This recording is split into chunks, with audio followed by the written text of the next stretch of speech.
Like, can we please tax the corporations, the Googles, the Metas of the world? It'd be quite helpful. So probably very socialist agenda. I was just going to say, free tampons? Yeah, why not? Yes.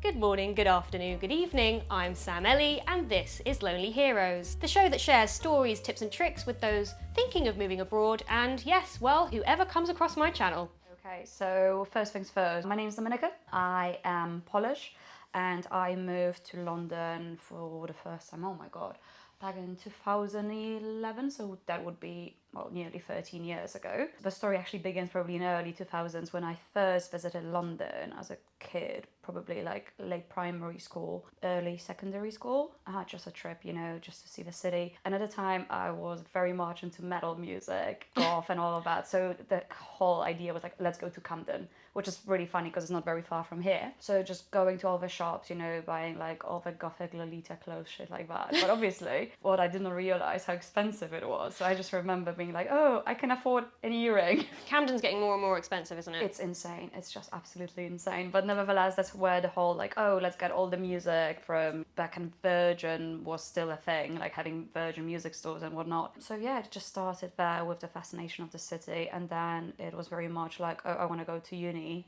in London. Came back in 2011 for uni. So I want to say that's the big why.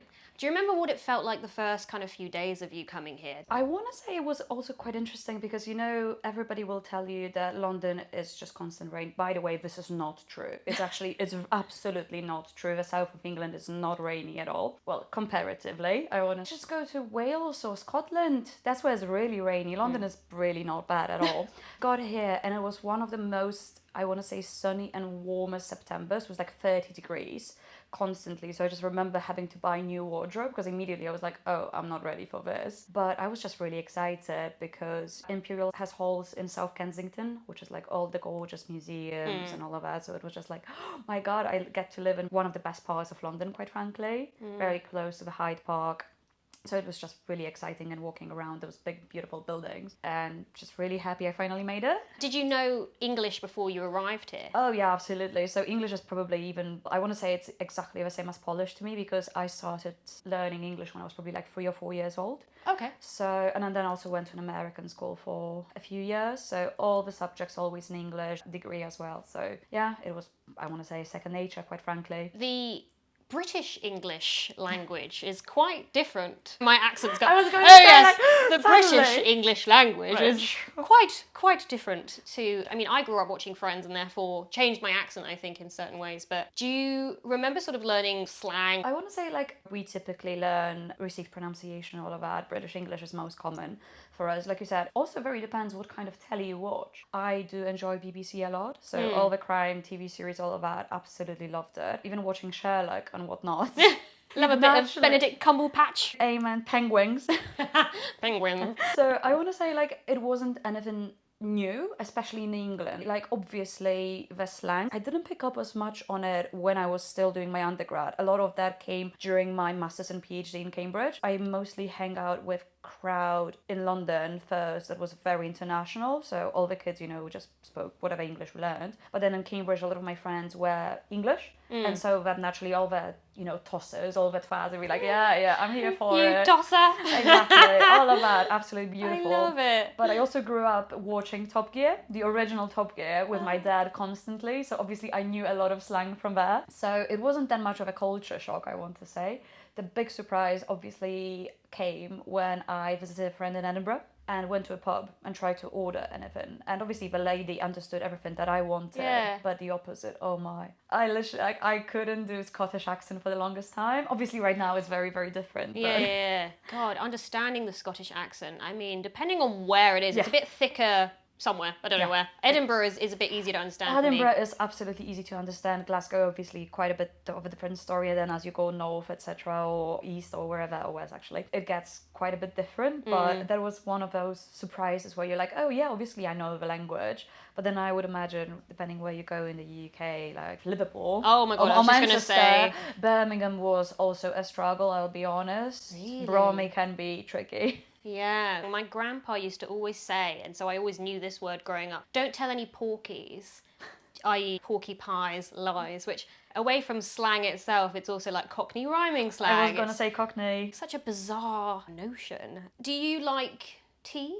I mean, who doesn't? I actually don't. Oh, do you not? Oh Well, my it's God. not that I don't like tea, it's just that I don't like the OG tea, so putting tea, milk, having digestives, all of that. Got it. I prefer an infusion. Understood. It's not a very British thing of me to not like Certainly English not. breakfast tea.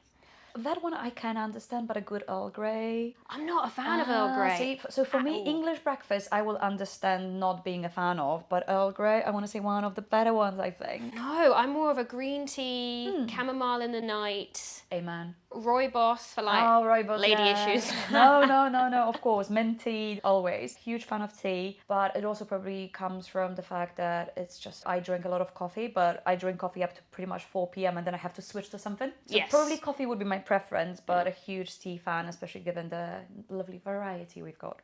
Are you quite particular about your coffee as well? Because I can drink instant. I'm fine with that. I can drink instant, but it's more like you're somewhere in the middle of nowhere, renting a cottage and there's nothing around. Obviously, I can have instant then, but then if I do have a choice, I'd rather go for a coffee machine, one which I have at home as well, just because like I'm treating myself.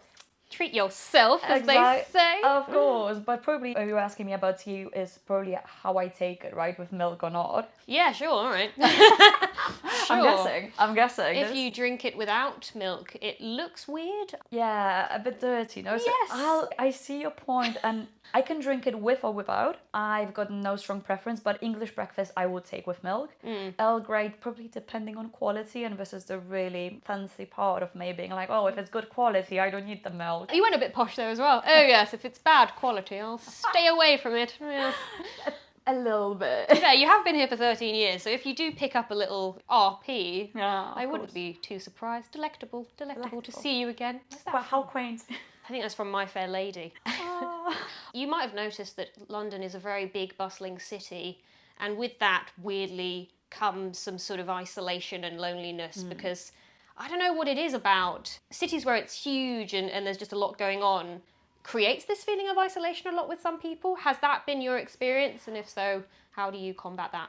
I never felt as much isolated, but the feeling of loneliness definitely comes in here. Like you said, it's the fact that everybody's almost anonymous because there's just so many of us. You just go on the tube, nobody will ever look at you, which is a good thing and a bad thing for some people, depending who you ask, right? But for me, it's the loneliness where sometimes you're like, your friends are busy. It might be weeks when you just see one person, etc. And I live alone as well, so obviously it gets a little bit of that, I want to say, sad, gloomy feeling every now and then. So the easiest remedy probably would be just to call your friends in some other countries. I am blessed with friends with a lot of different countries, so be like, I'll call a friend in the Netherlands, I'll call some friends in Poland, one Canadian friend, she moved to London actually, so that's easier. But it's just like, or just call your mom and be like, hey, do you want to chat? I'll go on a walk. So walking helps me a lot as well. So London is gorgeously blessed with the park, so just go on a walk either to the park, just walk on the high street and just go on FaceTime, on WhatsApp, and just call your closest and be like, hey, let's have a chat about pretty much nothing.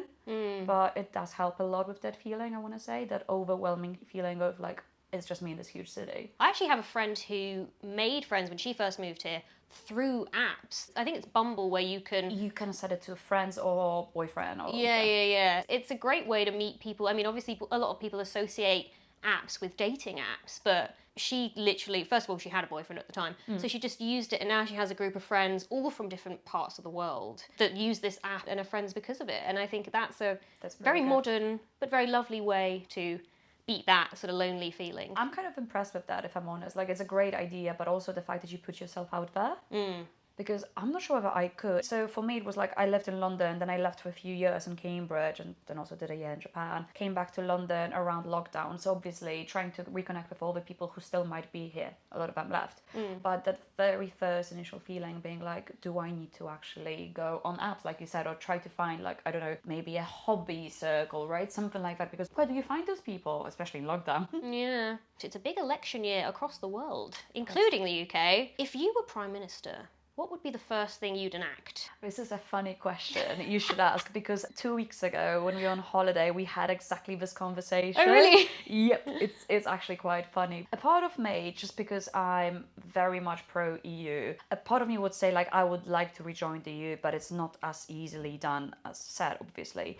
The other obvious two things which come to mind is first doing something about our rail network, as maybe it's been in shambles. Let's maybe try to nationalise a little bit, go back from all the privatisation, more money to the NHS.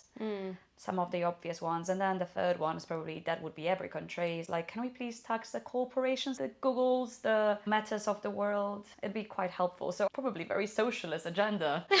I was just going to say, free tampons?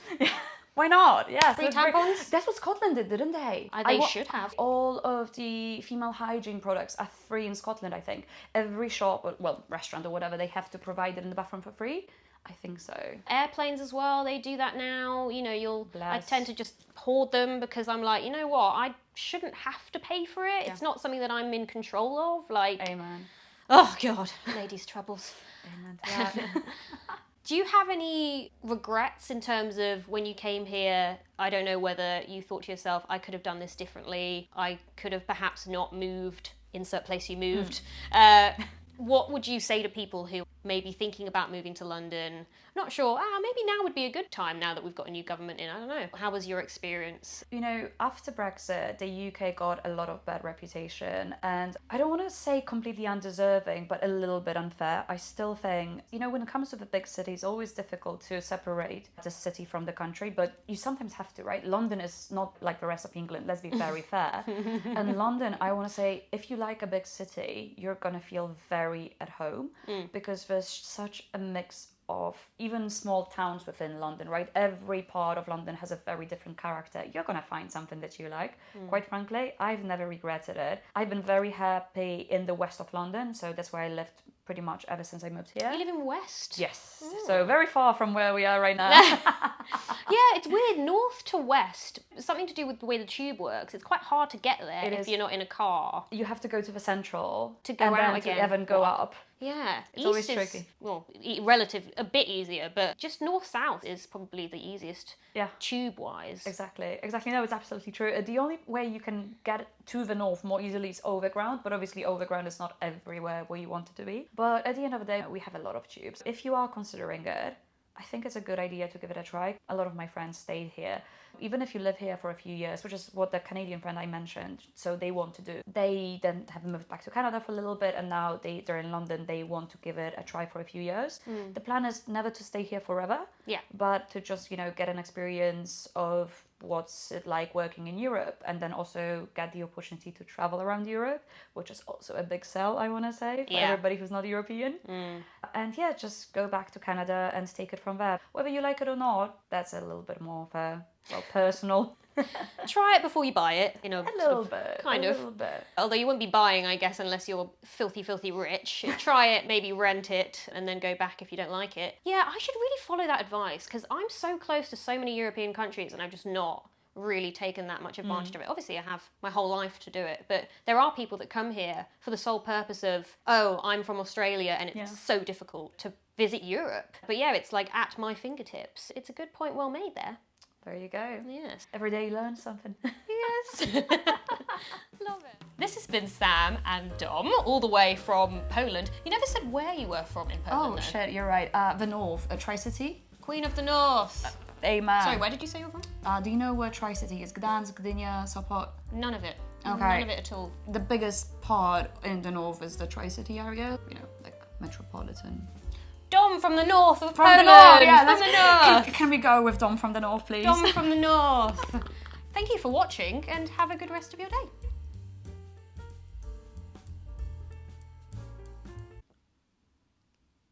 Was that even on?